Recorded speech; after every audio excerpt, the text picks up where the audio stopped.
believe I have a PowerPoint. There we go. Thank you. First of all, I'd like to thank you folks for inviting me here tonight to share what we're doing at the Department of Hawaiian Homelands. There's a lot going on at the department. As most of you know, recently the legislature passed Act 279, which provided about $600 million for the program. This is a very, very important situation or opportunity for us. As most of you know, when the act was first passed, with the help of Prince Kuhio, the program didn't really have very good lands as well as money to push the program forward. And as a result, over the last over 100 years, it's been, I would say, very, very disappointing as to the number of leases that were awarded, roughly maybe about 100 each year. So with this money, we hope to do a lot better than the 10,000 that we currently have. So with this money, it allows us not only to leverage the funds, but more importantly, also look for, which we are in the process of acquiring additional lands throughout the state, as well as possibly looking at opportunities to work with the different trusts, the Li'i Trust, including OHA.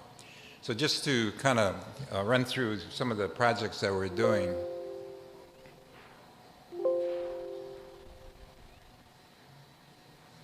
Yeah, on Oahu, we have about 5 different projects that are spread out from Maili all the way to Ewa Beach.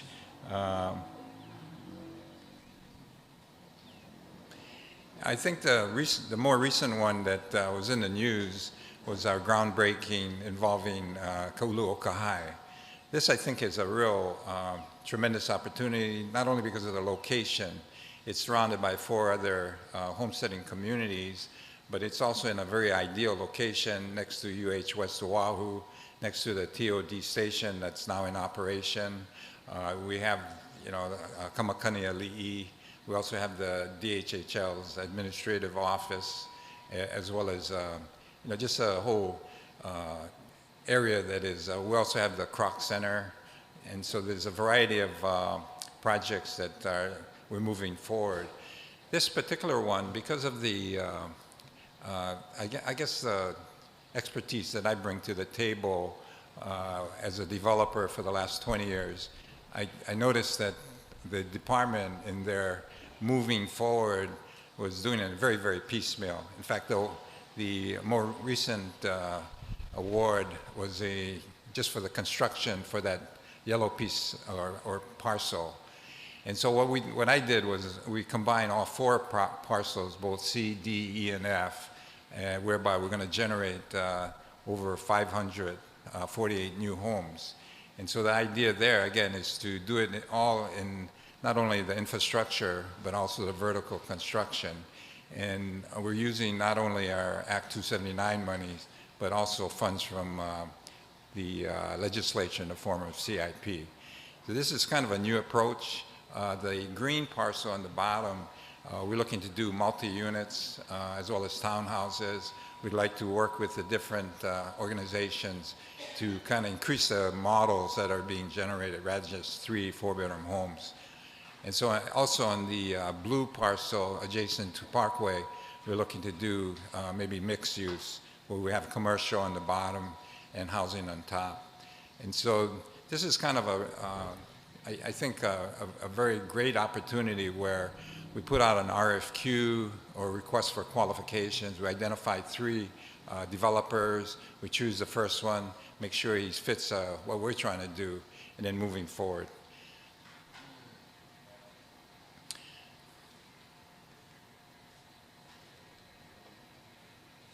So we had a groundbreaking on that, and so we, we're fortunate to at least get it started.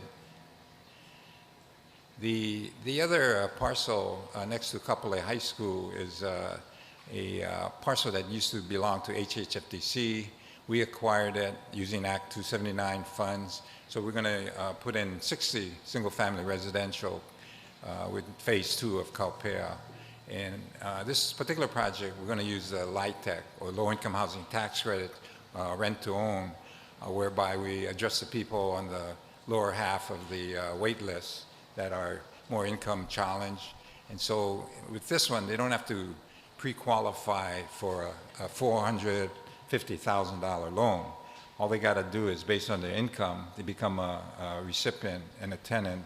Then after 15 years, they become the owner, and they just pay the remaining outstanding debt, which is what we did in a whole Lima Lima project previously that was converted. The families basically moved in without having to pre-qualify. Because historically, the department has bypassed a lot of people. You know, they send out a request and go through the wait list, and they ask the people to pre-qualify. You know, you got to qualify for a loan, and only then do you get to, you know, get a house. And so that has resulted in a lot of people being bypassed. So we're trying to change that, and we are changing that. So this is one example where we do a LIHTC rent to own, and then all the equity that is generated from the sale of the tax credits goes to the homeowner.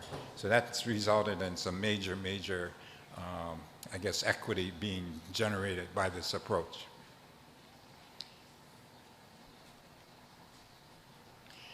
Also in Maili, the old Voice of America site, we're going to do about 250 to 340 units.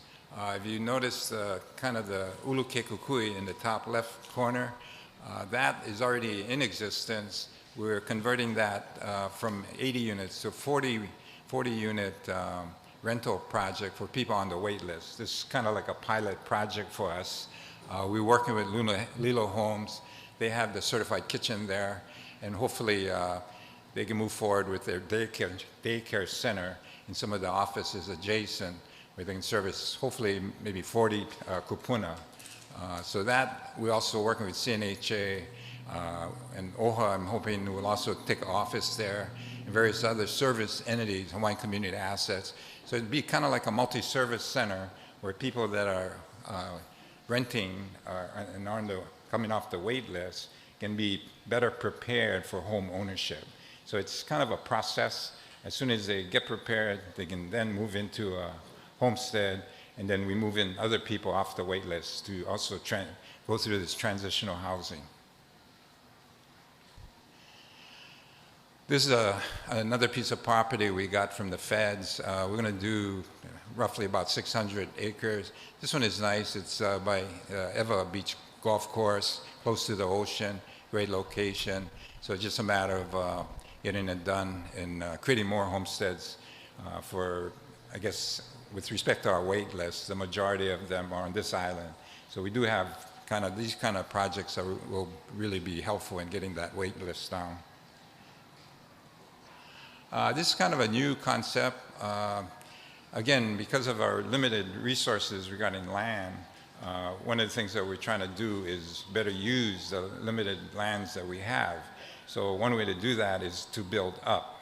And so this is going to be the first time we've ever done a high-rise condo. This is about 23 stories, whereby we'll have a variety of studios as well as townhouses, primarily 2 bedrooms.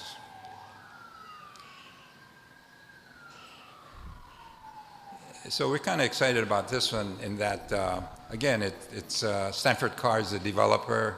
He has a very good track record, and we're excited about having this built. Then one of the other things we're trying to tweak this is whereby we're going to try and provide an undivided homestead lease regarding the land.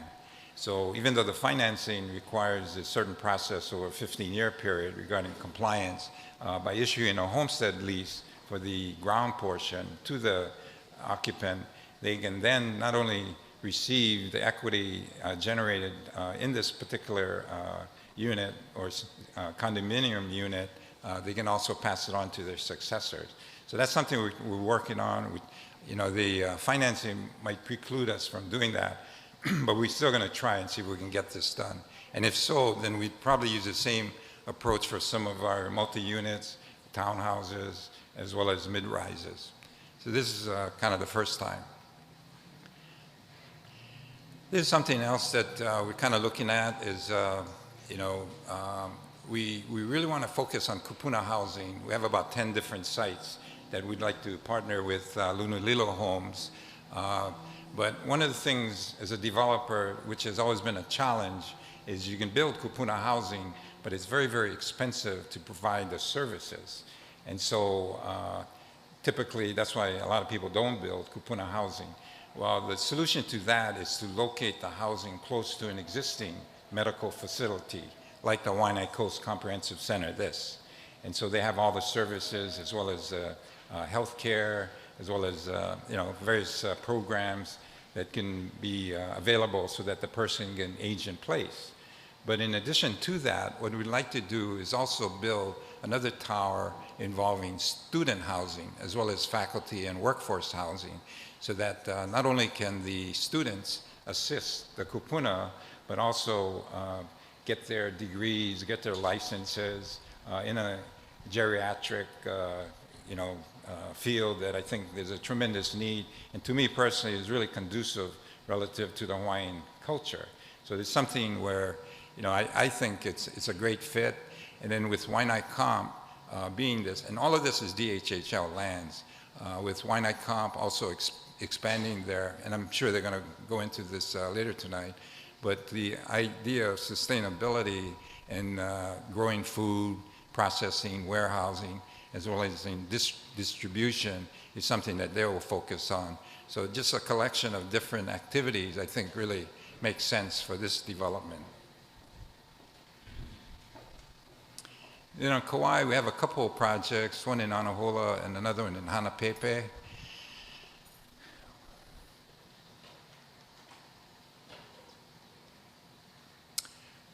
The Hanapepe, this was kind of crazy because I remember over 20 years ago working on phase 1, and that was over 20 years ago. And I remember we were doing a habitat house, we were building it, and I was working with some Hawaiian families from Ni'ihau.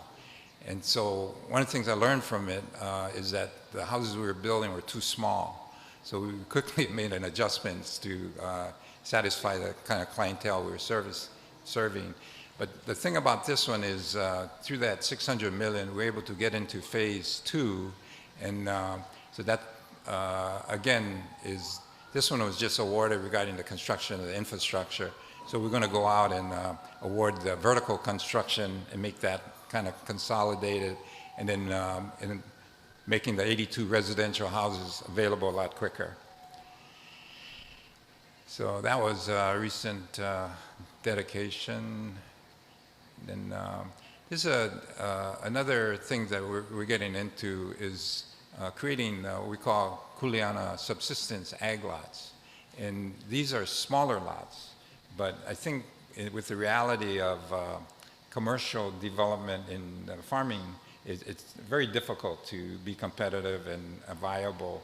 So one of the things we're trying to do is create subsistence ag lots. They're smaller lots, but they're more conducive to families growing and supporting themselves, as well as you know, the neighbors. And so this one, we're breaking it up, and we're going to do about 115 kuleana subsistence ag lots. This has no potable water, so it's unlikely that, unlike some other lots, they can put their house. This one is just probably for ag development. On the Big Island, we got you know, some major projects also going on from Honolulu, as well as Lalamilo and the villages of Laiopua and Kaumana. And this one, water is a real challenging thing in development. And so if you don't have water, you can't do development. So one of the things that we are now doing in using part of CIP funds is developing our own well sites. In this case, the well and water generated from this development will provide water for our villages 1 and 2, involving about 400 units. And then on this one, we're using the LIHTC rent-to-own on quite a few of the units. Just last week, we made an award of 24 units of a LIHTC rent-to-own. Again, it's a situation where the family is kind of a low income, can't really qualify for a large mortgage, so they do a LIHTC approach with an option to purchase. where it's based on their income, they can move in, they have a restricted rent, lower rent that they would typically pay in the market, but they use that and use that to eventually satisfy not only the 15-year requirement, but also convert, and then they get a homestead lease. I'm trying to change that presently by allowing them to get a homestead lease once the house is completed. And that would be for just the ground, the homestead lease, whereby they, again, don't have to wait 15 years to do the conversion. And by doing that way, they again avoid the problem where they have a successor that's only 25%. And that's been a problem throughout, not only on our waiting list, but also people that receive leases. So this one, we're going to focus in on the rent to own and get those going, which we're doing. So this is an award we did. That's the best part of the job when we're doing awards. And so there's one family that benefit from that. And the houses were already finished, it's just a matter of moving in.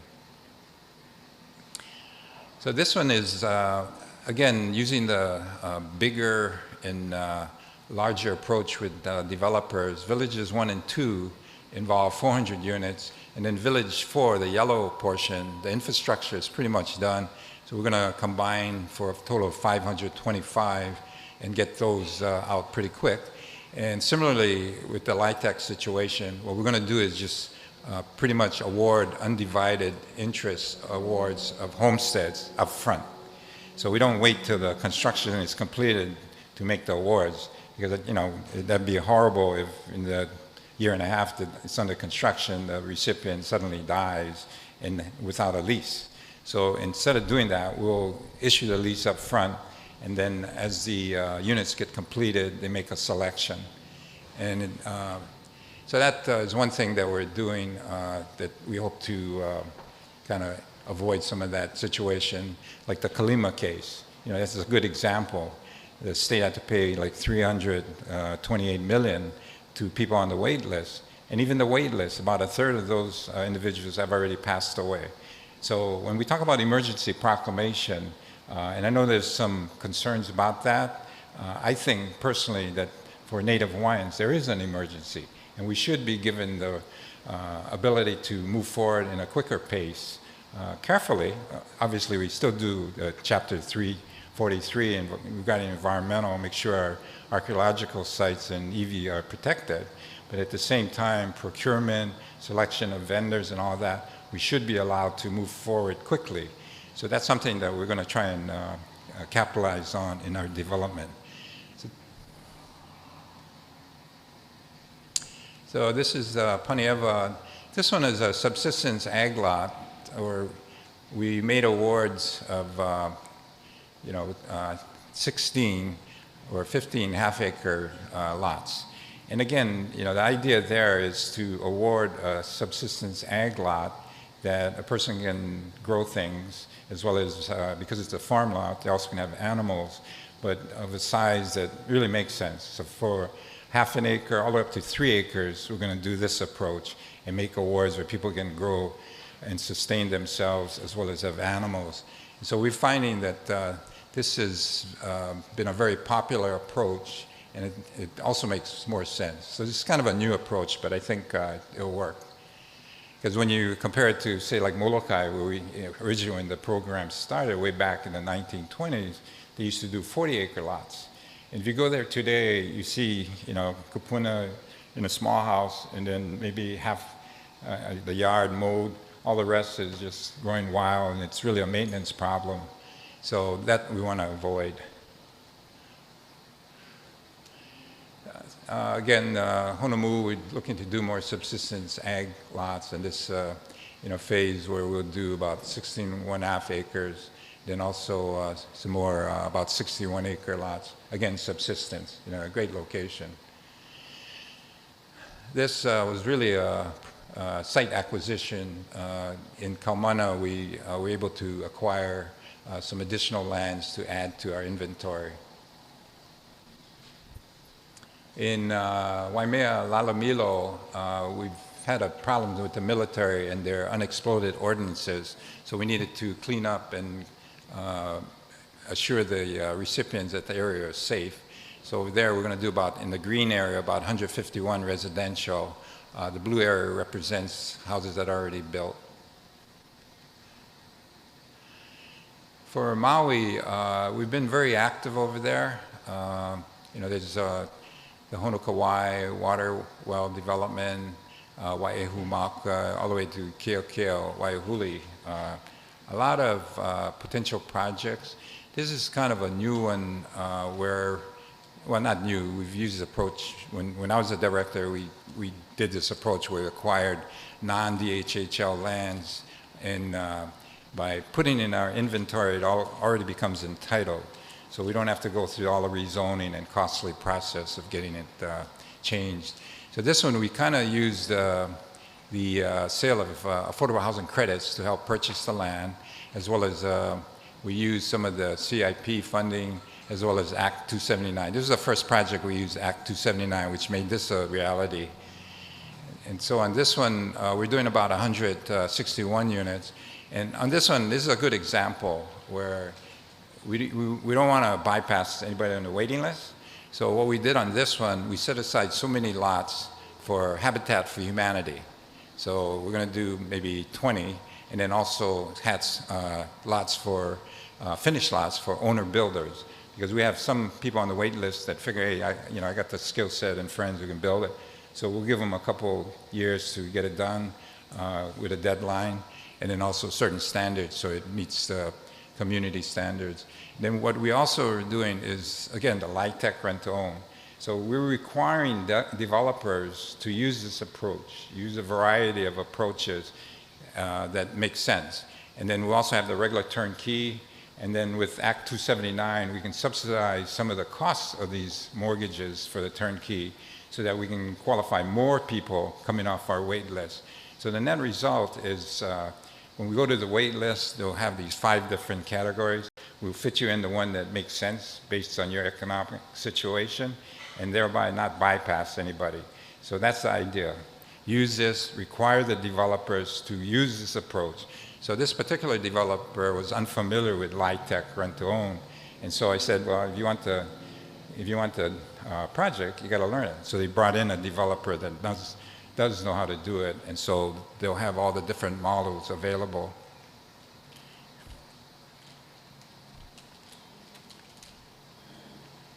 So that was the groundbreaking. I have to give credit to some of the legislators, Keith Agaran, Troy Hashimoto, the Lieutenant Governor, and Tasha Kama, who's head of the housing on Maui, a very, very strong supporter and a homesteader of our program. So she's been very active in helping us move along.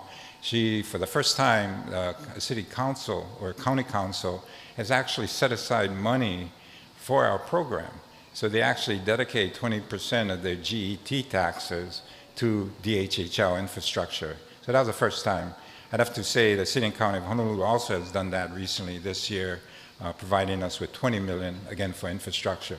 So we're starting to, as people see that we were serious about development and that we have the capacity to do it, are starting to step up and work with us and partner with us and to make things happen.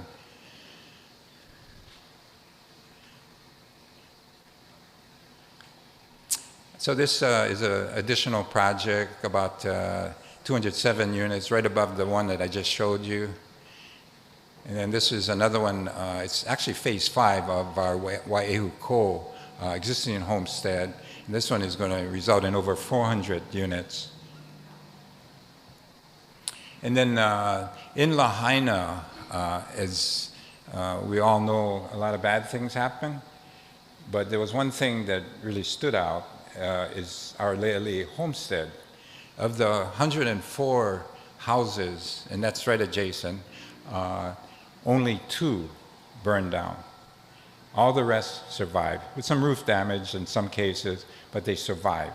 And it was really amazing that that happened. And when we investigated, we found that the reason why that happened was the type of building materials we used. We used cementous board, hardy planks, as well as fire-resistant asphalt shingle, and we also had garages enclosed. So as a result of that, we were able to, the majority of the families were able, their homes were able to withstand this fire. So moving forward, we're going to require that houses be built like that, and they also have garages.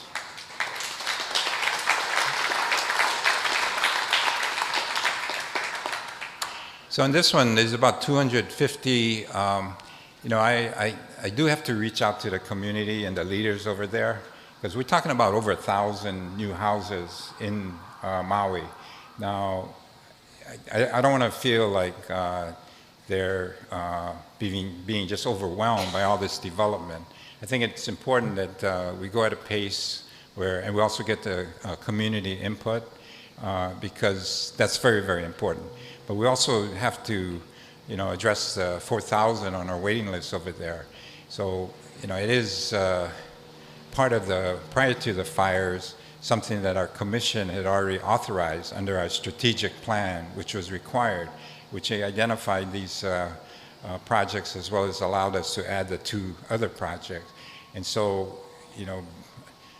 the fire may have changed that. Water is now may be an issue, and that's why we're putting in a water well. But we want to do it at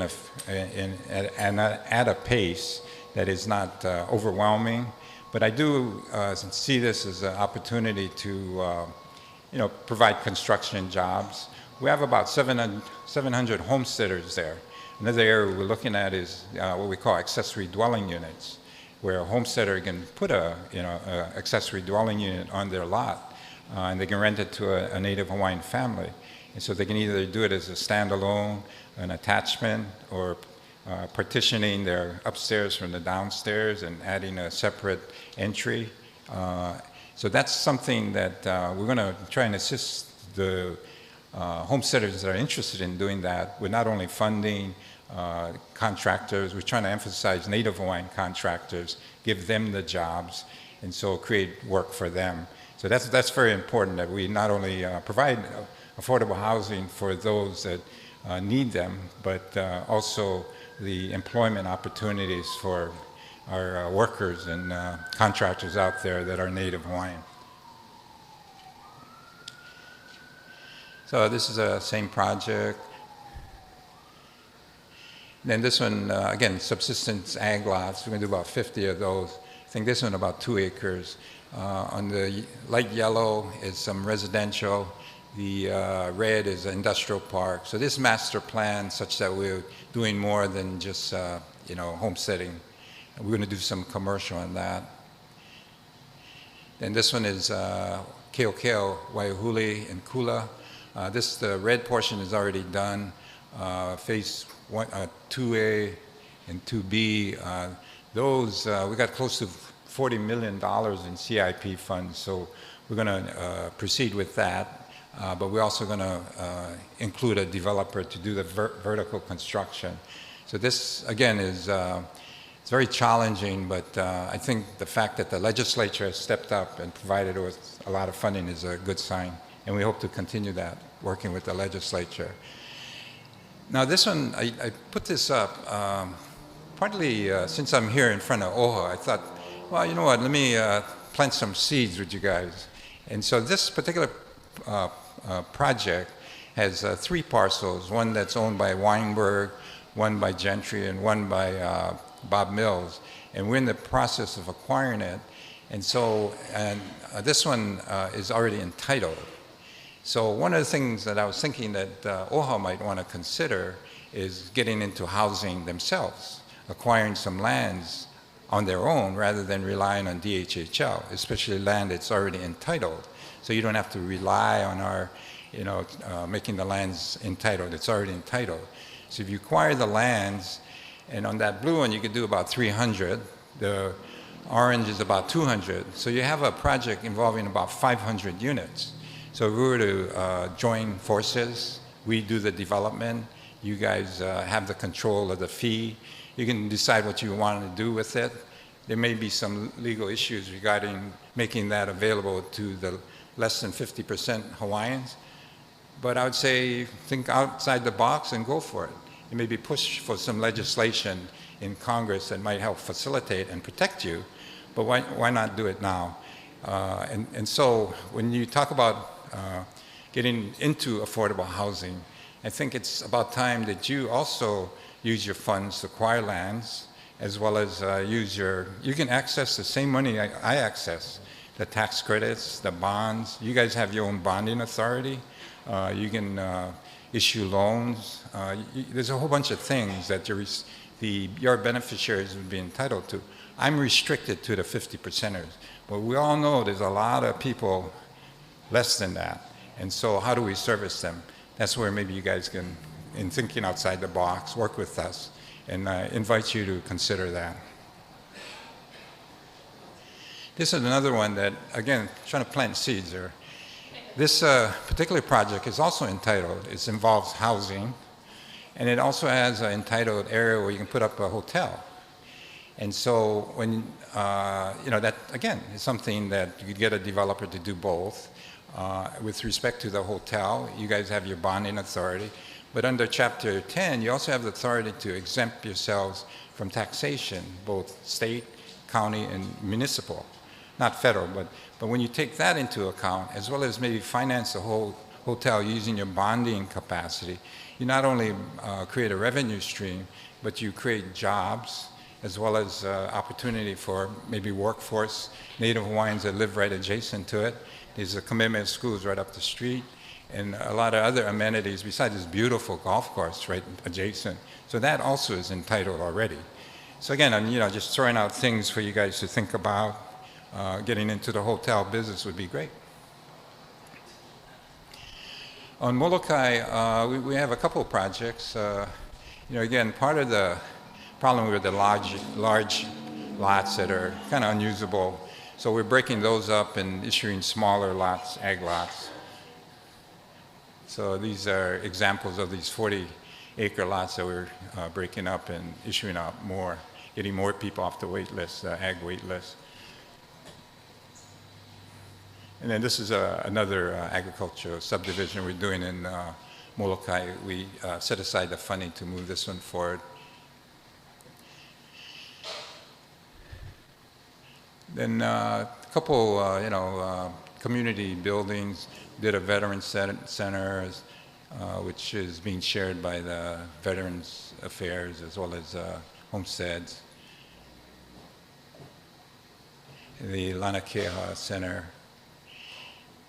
And also restoring the Kalaniaoli Hall. Now this one is on Lanai. We have some land over there. It's a little bit challenging. We've already built some of the houses already, the dark yellow. So the light yellow are the houses we anticipate building. But right adjacent is county property. So again, in thinking about partnering and making the project more exciting and attractive to developers, we're going to suggest combining the development with them so that the unit count gets higher, and more importantly, the price per unit goes down, which would benefit our homesteaders. And another thing I wanted to kind of throw out there is, the Le'i Trust and OHA. This, like I said, is an opportunity for all the different Le'i trusts, including OHA, to start to work together. And when you think about like Kamehameha Schools, that's a $15.2 billion trust that has over 364,000 acres throughout the state. And they have lands that we could easily develop with them. We're actually looking at some sites, not only on this island in Waiava as well as Hawaii Kai, but again, it's an opportunity to work together and maybe use some of our entitlements to get their lands sort of rezoned and usable pretty quick, rather than going through the rezoning process. And then you also have Queens. They're a health center created at Queen Emma and King Kamehameha IV. They provide services to Native Hawaiians, health services. So there again, we have some sites we'd be more than happy to make available for their expansion. With respect to Liliuokalani Trust, that's close to $1 billion trust, and they have over 6,000 acres which some of them are in good locations, in some cases adjacent to our lands. So there again is an opportunity for us to work with them and get some projects going. I know they're looking at maybe doing housing for single moms with kids. And so like the property we have right across from the Kroc Center would be ideal for multi-unit rental for single moms. So we're going to approach them and consider, I know they were trying to sell me some land in Kapolei, but I'd rather them sell it, use the proceeds to put in some facilities to service those that are living in the housing that we'll build. So again, it's opportunities. King Lulililo Trust, Keola, I think is a great leader and somebody we want to work with. So we've identified about 10 sites. We have some nahaza money that we can throw into the mix. I'm hoping OHA will step up, put some money in that we can collectively leverage, go after tax credits, go after the rental housing revolving fund, as well as use bonds to finance those kind of developments. So there's just a variety of things that if we can work together, I think we can make a lot of good things happen. Thank you. Mahalo nui for that most thorough of presentations. Let's see. Do you folks have any questions? Aloha, Kali. Good to see you again, bro. Thank you so much for coming on. Sure. I like your approach and providing different options for our people instead of telling them no. This may work for you, that may work for you. And so we're trying to work with our people. And I like that you touched on the different trusts. Of course, Keola them back there, Kamehameha. We all have connections within these organizations that we need to come together and work together. So I appreciate you. Thank you. Sure. Aloha, Kali. Aloha. When you're coming back Molokai, we sure could use your help. As you may know, kupuna care is at a #1 priority on our island, and naturally the expenses are huge to maintain such a facility. Is there any possibility in which a kupuna care home could be arranged or somehow that it could be connected to the local hospital that we have there? Well, we actually looked at Molokai. There's some land, I think there's 10 acres right behind Kulanoivi, the multi-service center that we put together a while back with all the different service entities. And so we'd be more than happy to make the land available. We'd also be more than happy to contribute at least $5 million to the development, as well as commit to providing rental subsidies for the tenants. And I think with that, and assuming OHA puts in $5 million, that this, I'd say maybe $30 million project would easily be doable.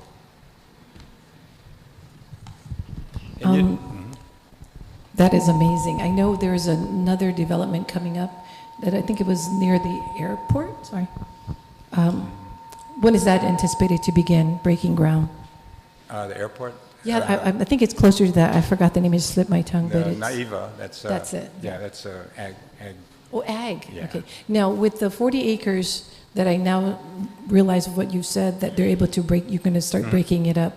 When does that begin? That's already happening. And then we're also going to make, like in the past, the department used to assist people with the large acreage that want to subdivide and give it to their kids. That was stopped, so we're going to resurrect that approach where we'll help facilitate families that want to subdivide their lots so that they can give it to their kids. That would be amazing. Also, as far as the many of our farmers aren't able to farm their ag lands because the lack of funds financially, especially for the fences that they need to surround their property, including ours. And when is the next opportunity for the grants to be available?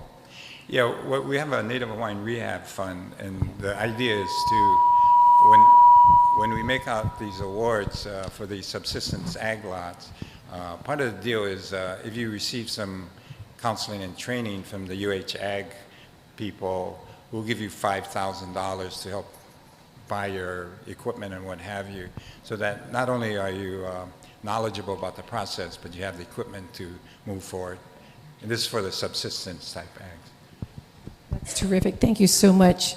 I know there's a ton of questions, but I don't want to take up people's time because I know we have so much people here that want to testify, but thank you once again. Sure.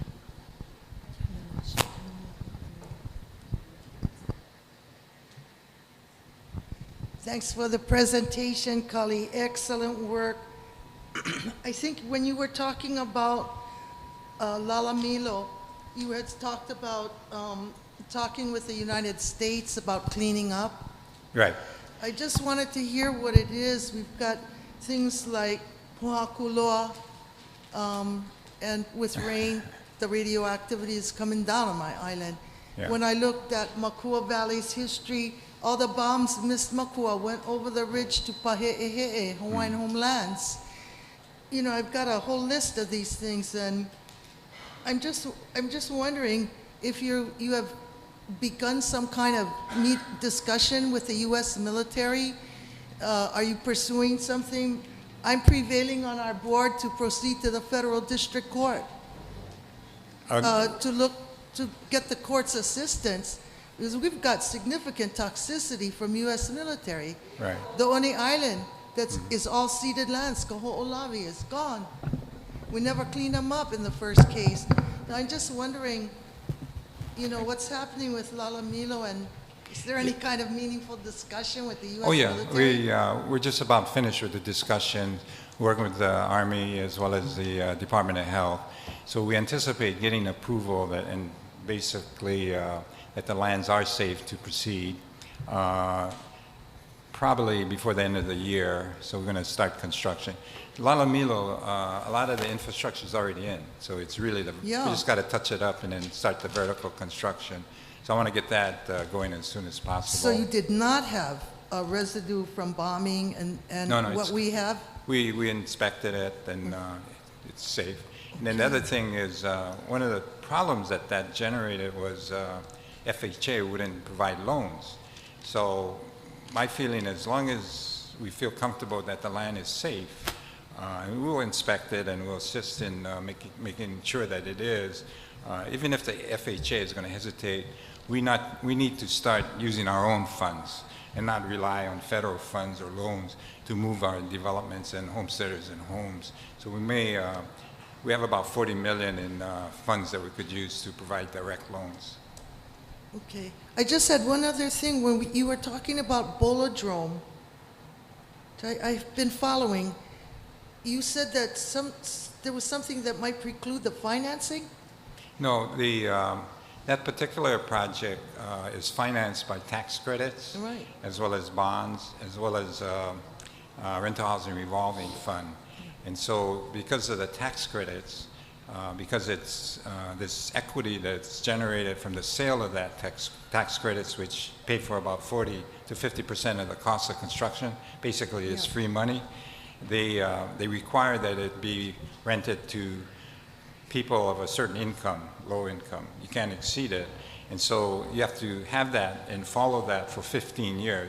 They require long-term commitment. Right. So what I'm trying to do is separate the financing from the land and give homesteaders a lease. Without so the that they 15 years wait. can, without You the take 15 years that out. wait. Right, exactly.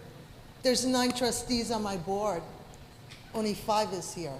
Mm-hmm. So I know my colleagues will agree when I invite you to come to our board.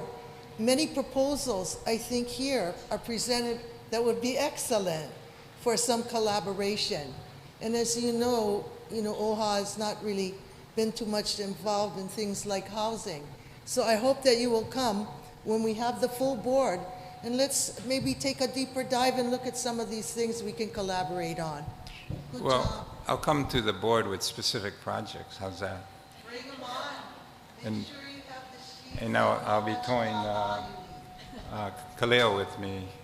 And so we'll have specific projects for you guys to consider. Like I said, we got about 10 sites that we want to do kupuna housing. I do have some ideas on commercial development, and especially with your ability to exempt yourselves from taxation at the state, county, and municipal. That's a huge, huge benefit, as well as your bonding authority. You could do some really nice developments, commercial developments with that. You already got 2 votes out of 9 of the Kupuna housing, so Okay. we'll work on events. Okay. Thank you very much. Mahalo.